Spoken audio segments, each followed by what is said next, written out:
One of the worst, most annoying characters, people to ever grace the screen.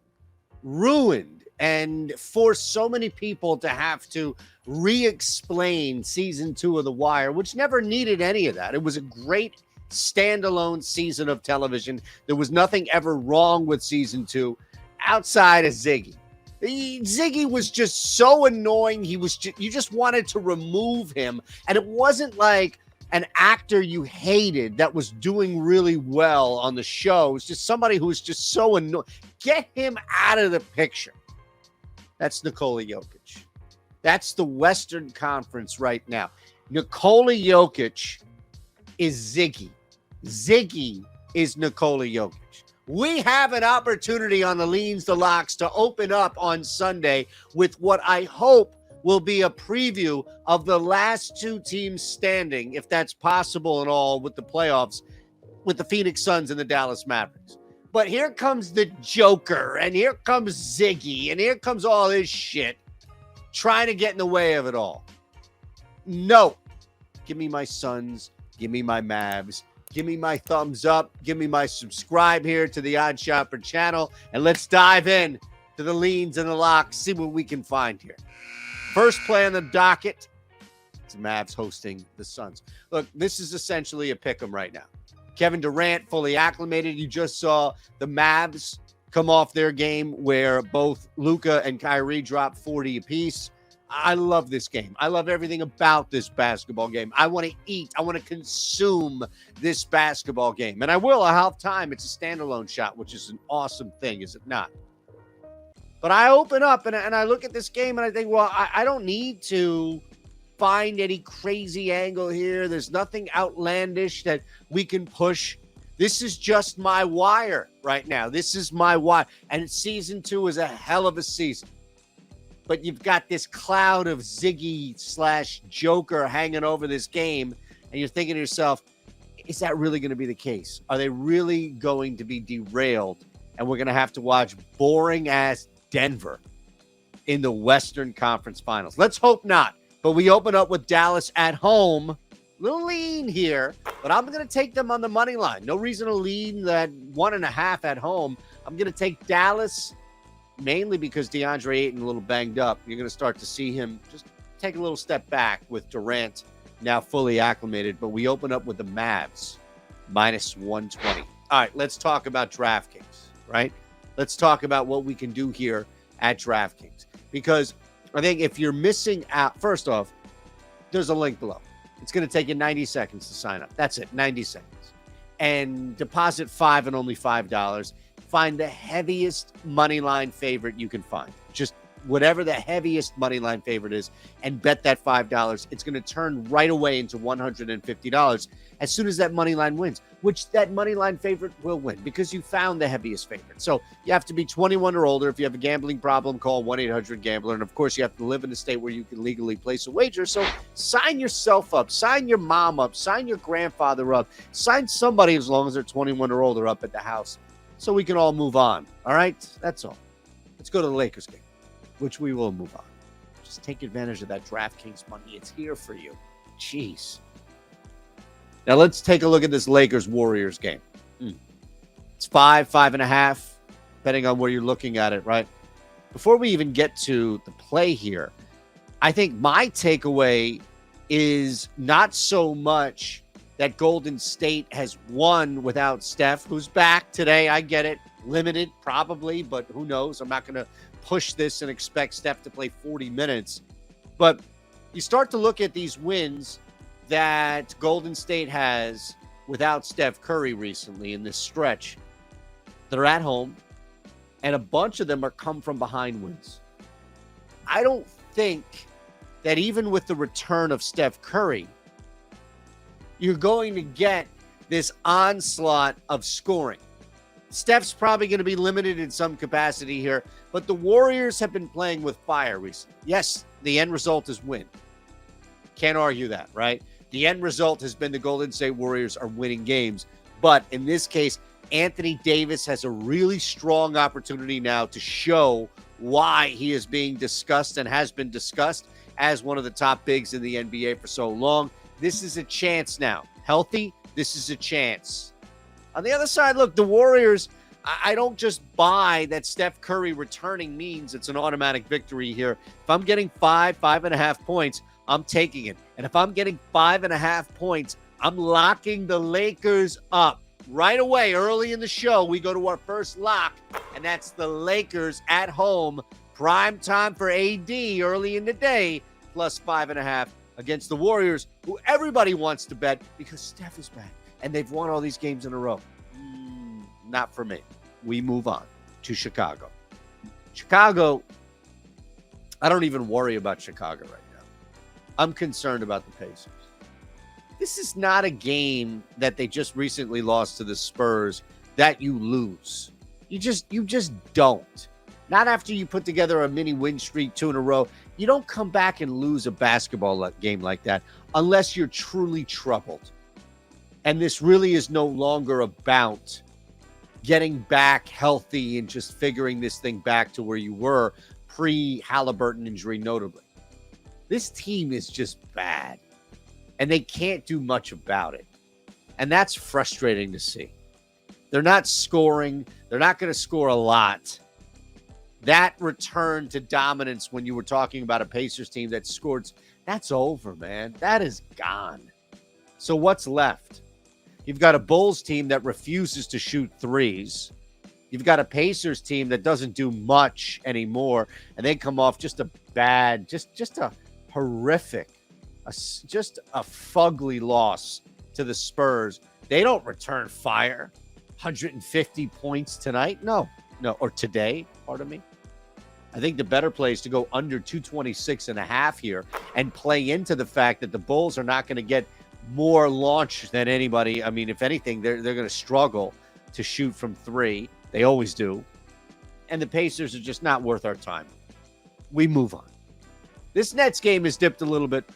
Was at 8 at one point, but people buying into the Hornets, I don't know what's going on with that.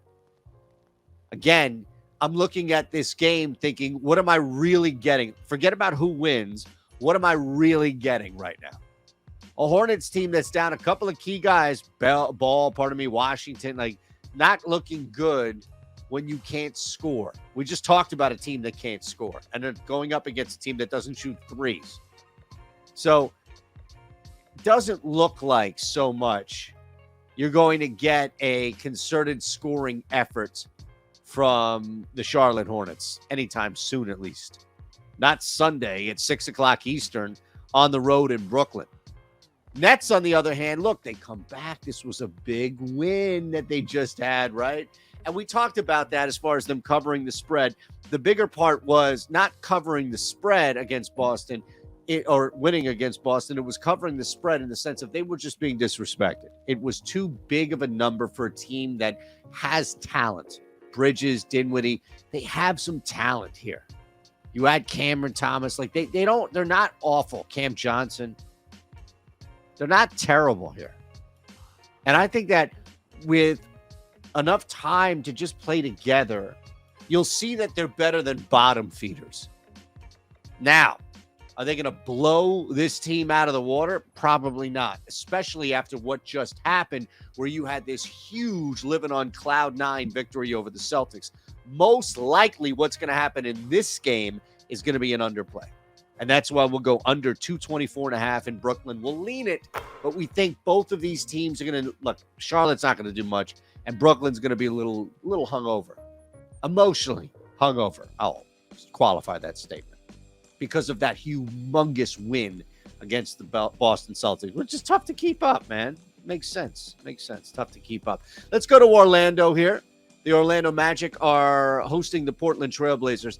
I think if Portland is healthy, forget the line. Just forget the 1.5. Forget all of that for a second. Forget a betting standpoint. If Portland is healthy, truly healthy, meaning a bunch of guys aren't playing through injury and all that, if they're really healthy, I don't think there's any hesitation. And I mean, like, everybody's playing through injury up until today, and that all of a sudden is gone, and everybody's 100%. I don't think you flinch and you take the Portland Trailblazers. Damian Lillard is so difficult to defend. It's just been tough around for other guys on the opposing team here to do anything to slow down Damian Lillard. If you have to worry about, Anthony Simons can get you 25 or so, put that aside. Put the number aside. Put all that aside. They're not. Nurkic is playing through injury. Simons was banged up playing through injury. The Portland Trailblazers, let's go back to reality here. Back to reality. Nothing in front of me would give me any pause in taking the Orlando Magic minus 1.5. It's going to be the way for me. Bigger problem that I think you have in this game isn't so much can the Orlando Magic stay alive. It's the opposite. It's what's Portland going to do against a seasoned now Magic team that, yeah, I get it, is getting an advantage here because Portland has been a little banged up and they're losing basketball games. But Orlando is not Houston. Orlando is not Detroit. Orlando has a shot here. And Portland is just lost right now. That's the bigger problem for me is I'm going to take Orlando in a squeeze at home and lay the 1.5. I don't trust Portland right now. The big takeaway is that with Simons and Nurkic hurt or playing hurt, it's not enough. And yeah, Orlando comes off a big one, but it was against Charlotte. So you just get a win at that point. It's not like, oh my God, we just beat the Boston Celtics. Let's slow down here. They come off a win against Charlotte. Are we really going to make a lot of that? Rockets, Spurs, do we even have to do this game? If we did not do this game, I know we have thousands of people watching this, and we're grateful, super grateful for that. That's why we love you here. That's why we try and create creative stuff. That's why we try and have fun, so hopefully you're having fun. But, I mean, I ask in all seriousness, if I skipped this game, would it truly matter? Is there somebody out there that would complain? Are you the person that sits on the edge of your couch and waits for Tiger Woods or Rory McIlroy? It was Tiger, actually, the first time around, and calls up the Golf Channel or TNT, whoever the hell's carrying it, and yells and screams, he cheated, he cheated. Dimes Tiger Woods out from your couch in Biloxi or wherever the hell you sit and watch this. Thank you for whatever reason. And we don't judge. Biloxi's a beautiful spot. I'm just throwing out a random place that you could be watching golf and diming out Tiger Woods. Would it really matter? Would you do that on this video? Would you dime me out in the comments here? This fucking guy. I sit through 5 games just to get to the Spurs Rockets, and he filibusters the time all the while and tells me he doesn't have a play. What the fuck? Get me out of here. Is that you? Really? Okay, we'll do this game. It's the same exact game that we saw on Saturday night. Nothing's changed. It's the same exact shit in the same exact venue. Rockets up bigger in the fourth quarter than not. I don't know. What do you want here? These are two god-awful basketball teams that are playing for absolutely nothing but to lose right now. Somebody's got to win. Somebody's got to take over. I think I like points more so than anything else. But I like going under points in this one. Just like we saw, it took a little bit to get to a total on Saturday night. I think you're going to see letdown now. This is not a playoff series. This is not like, oh my God, we have to come back now or save a little energy in order to beat this same team again. This is just the garbage bowl right here. And shame on you for caring about this to the point where you dime me out. But I don't know yet. I'm only friends with some of you. I don't know yet. Could be my boss's burner. I've got like 10 of them. Not burners, bosses. Can you imagine all of them with burners? They're probably populating this thing right now. This guy sucks. Under 230 Spurs is the lean. That's it. We've got one more lock to get to, by the way. Thumbs up, subscribe. We appreciate that. Tell you about the Discord before we get out of here. All right, let's move on. The Thunder taking on the Jazz. This one a little large, right? OKC laying nearly 6 points, that 5.5. It's just over for Utah, man. Truly over right now. Markkanen's got the back. He's out. Forget it. Like, what do you want? Oh, Jordan Clarkson's playing. He's playing through a thumb injury. Is that it? I'd rather go back and talk about how Ziggy fucked up season 2 of The Wire. What are we doing here? The Thunder right now are good enough to win this game. There's no serious injury like there was with SGA. He's off the injury report. Forget it. He's playing, and he's going to play, and he's going to drop 35. Thunder, everybody loves favorites. Everybody loves overs, all that other stuff. That's just for popular teams. That's for teams that people bet all the time, every night. That's not for the Oklahoma City Thunder. They're not a popular team quite yet. I mean, a betting team that a lot of people bet. Not just like, oh, yeah, I like the Thunder. No, I get it. You like the Thunder. But I like OKC in this case, laying the 5.5. You have to look at where both teams are right now. I think that's another part of this. And Utah is just cooked. Meanwhile, Oklahoma City is legit playing right now for the playoffs. Like, that is awesome. Do you realize that? They are legit right now playing for a shot in the playoffs. Sign me up. Sign me up for SGA on the playoff docket here, because I want to see that shit. I want to see him go up again and hopefully knock off Ziggy and his Denver Nuggets. Ugh.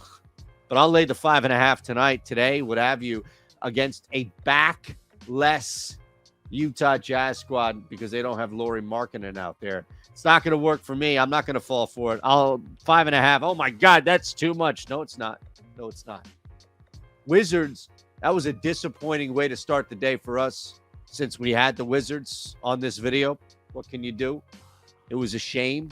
It was a damn crying shame. But we did. And there's nothing I can do around it except give you a little redemption here. And I'm just going to lay the 3.5. I don't think I have much of a shot right now outside of that with the Milwaukee Bucks. I'm not focused on what happened against the 76ers. It doesn't matter. Win by 50, lose by 50.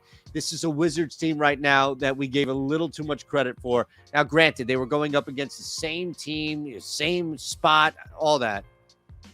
But the bigger picture for me in this specific game would be moving around how Washington stays in it.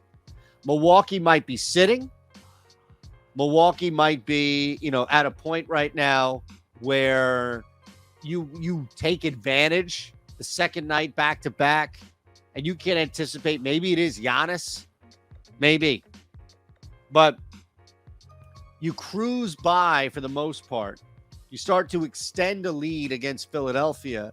This is a good chance maybe to sit Giannis. Who cares? The Bucks have played fine without Giannis. I'm not touching the Wizards for a little bit right now until they take on a team that I know they're better than. And I thought, I didn't know, I thought they were better than Toronto. We don't mess with this one. No. Bucks minus 3.5, and that's a lean, but that's where we are right now. Bucks minus 3.5. All right, let me remind you, please, what's going on here with the Discord. We have a really cool opportunity for you to jump in, and I'll share a little bit of what we do. I know you love your parlays. Eric Lindquist is always telling me, hey, man, these guys love their parlays, man. They love their parlays. All right, well, I'll give you a little bit. I'll run through the docket of what we do here on the Discord. There's a link below. You're going to get half off your first week. Sign up. You get half off your first week. You don't like it? You don't like what's going on? Then get out. That's the beauty of it. No one's going to force you to stay there. I have a really cool community on the chat. Shout out to Harambe Slayer, the GOAT, Jairo Sandozo, FK Coolers, a bunch of y'all out there. Tons more, I'm sorry, but giving out plays. They're hitting left and right. We have parlays. My God, we have parlays. NFL future tickets. We have all of that. By the way, that futures ticket did hit, in case you're wondering. Yes. We have it. I mean, NHL parlays. Go ahead and cash it. What else can I find here? Miami Heat. Gave that out. Miami Heat. I mean, this is what we're doing here. Oh, you want a ladder? We'll do ladders. I'll do ladders. I'll do whatever the hell you want. That's what we do. That's why we want you part of what's going on here. 2 plays to go. Celtics minus 5. Not a lot on this one. The Knicks come into town. The Knicks are hot. The Celtics come off a disappointment. And I'll leave it at that. Yes, a noun. Not disappointing loss. A disappointment. That whole thing was just Not fun. Not good for Boston. To lose to the Nets like that at home. No. Here come the Knicks. They've won 8 straight. 8 straight. Are they good enough to continue this momentum? Are they good enough to just go straight hot right now? They're a good road team. And that's something to keep in mind here. And they're getting 5. Whoa, what's going on? Because Boston on their A game is night and day better than New York red hot. And I know I've said this before. The Boston Celtics, or pardon me, the New York Knicks are a team that you want to ride when they're flames. I get it. But we just saw this on Friday, and I think this is the moment now. This is where we get ahead of the stop. This is where we get ahead of the train derailing for, sorry, I shouldn't say that. I guess you can't use certain phrases anymore. But this is where we get ahead of the New York Express stopping at Madison Square Garden. Pulling right into Madison Square Garden and saying, that's it, we're shutting down. The game isn't even at Madison Square Garden. So what the hell are you talking about? Love Boston here tonight, -5 at the other garden, the TD Garden. But I'll take the Celtics in a major bounce back opportunity for them. Lean that way. I told you I have one more lock, and it's coming here. Final game of the night. I'm excited about this one. Why? Why, you're asking me? How? How could you have so much excitement built up for this Grizzlies-Clippers game? Well, Ja Morant is a bona fide idiot. We know that. So he's out for a couple of games at least. That's what stupidity does. It just kind of removes you from your job in this case.